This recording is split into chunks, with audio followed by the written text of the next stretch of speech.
There's quite a bit that I actually don't love about the phone. Let's get to that.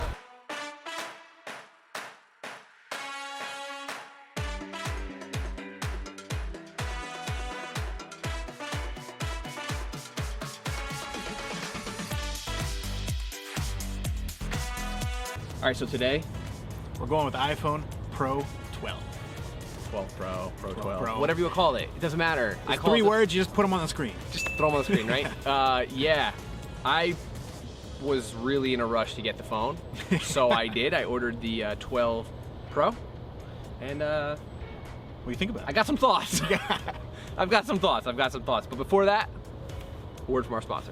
I love getting that box from Chronic Caliber because for me, it's knowing that I've purchased a watch that is pre-owned, it's been authenticated, it's been certified, and they even stand behind their work with a 1-year warranty. So I'm not worried that I just bought something that is fake or maybe doesn't work. These are watches that have been cared for and loved, and I know that I'm passing that on to my wrist.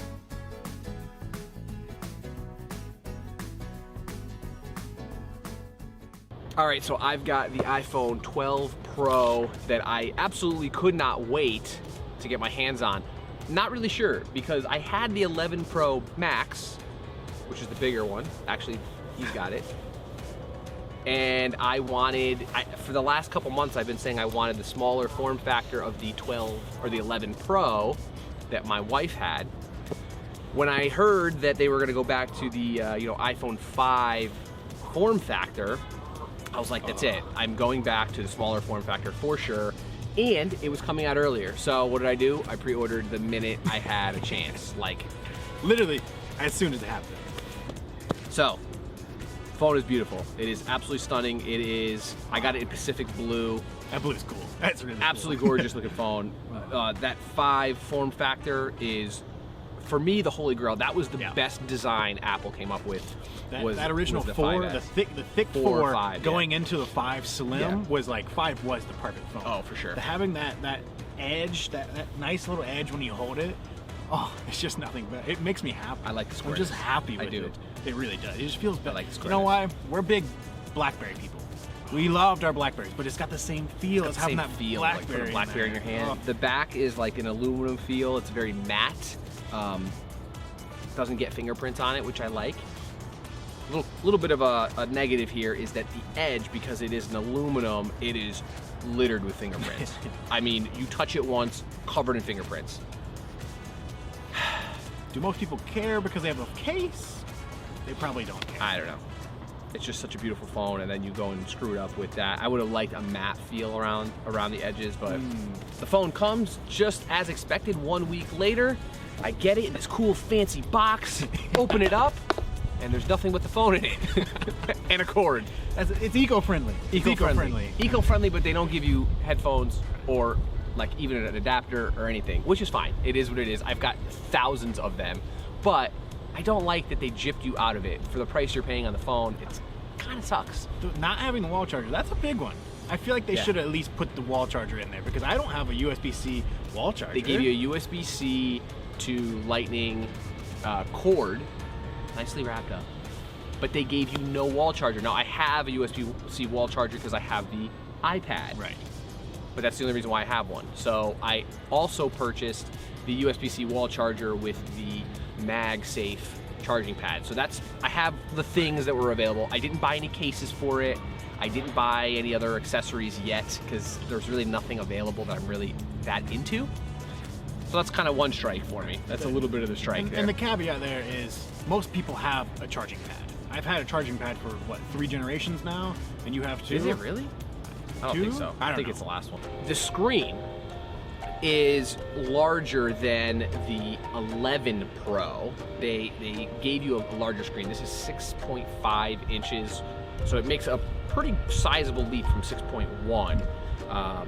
Almost a full half an inch, larger screen-wise. There's quite a bit that I actually don't love about the phone.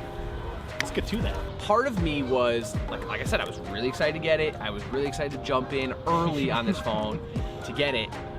5G, Verizon made this announcement at the at the Apple event, and it was like, They brought the CEO on. man, this is gonna be great.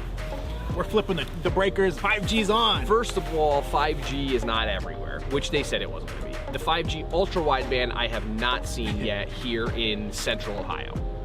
I've been connected to 5G a little bit. I don't see the speed. And again, I'm saying this is not a knock on Verizon. I know it's slowly coming out. I haven't seen the speed yet. So like seeing the little 5G thing actually kind of annoys me. I'd rather see LTE because LTE is still very quick.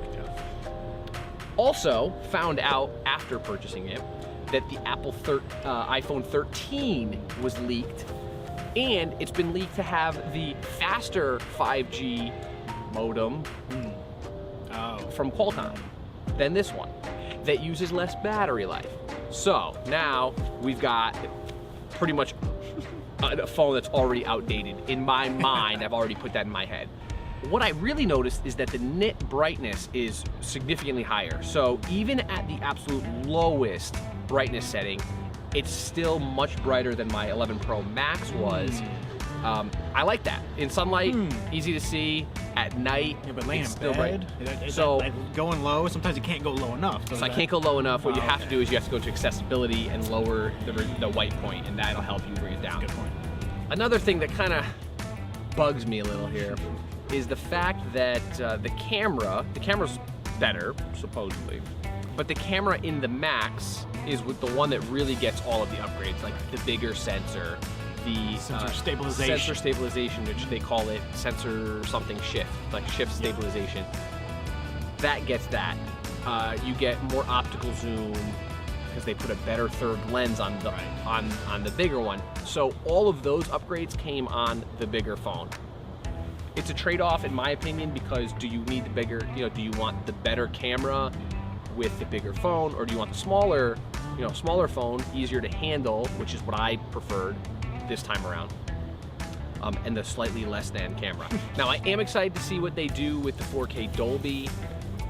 That's a release that'll happen on both the Pro and the Pro Max. That hasn't come out yet. I believe they're waiting for the Pro Maxes to get shipped.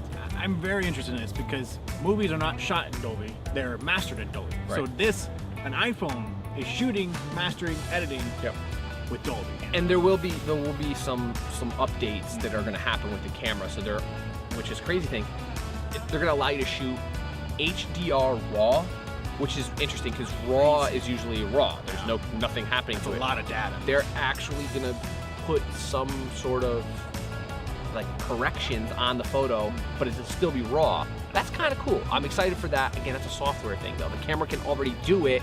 They just haven't unlocked that for us. So again, it's just typical Apple stuff. If you're an Apple owner, you know how this goes. If you're an Android person and you're in the comments, I know you're going to be like, oh, we have that already. I don't care what you have to say. No one cares. I'm an Apple person through and through. I don't like, Android devices, and I it's just my personal thing. But you have to live with kind of Apple always stringing you along, always teasing out the next best thing when you just bought this one. I love it. Keep doing it, Apple. I don't care. When I've been connected to 5G, I noticed the battery does eat up quite a bit. Even off of 5G though, the battery life is not that great. So it's compared to last year. It's not there. So it is 10:30 in the morning when we're shooting this. I'm at 78% battery life. I really haven't been on the phone that much. I'm at 80% on last year's Max. 80%. And I've been on it's been used. Right. I've been on a decent amount this morning. So I haven't been on it that much. 70% or 78%. At 10:30 in the morning, I don't know, like my Max, I was able to get through a full day. I mean full day from 7:30 in the morning, off charger. I didn't have to worry about charging it with pretty heavy usage until 9, 10, 11 o'clock at night. If you liked this video, let us know, comments below, thumbs up, please, because that helps us a lot. Subscribe, and then, I don't know, there's another thing that I have to do too? Turn the bell on. Oh, the bell. The bell. Right, turn the bell on. Do that, because the bell's really important. Yeah. That helps you know that new videos come out. Here's the sound. Let us know if you're gonna get the iPhone 12 Pro or 12 Pro Max, or the Mini. Actually, there's the Mini too. Let us know which one you want to get. Drop it down in the comments below, or if you don't want to get it at all, I don't blame you. And the Max is coming. I'm getting the Max when it releases. You'll see a video on the Max in a couple weeks. Catch you in the next one. Hey, can you hear me? Hello? I can't hear you. I'm on 5G. Oh, see, I can hear you perfectly on LTE. I don't see the problem. Hello? Blake? Oh, there you are. What's up? I can't hear you. No. I'm on 5G. You need to come on back to LTE. Yeah, it's actually better. I think that's... You should come on it back. I think you're right.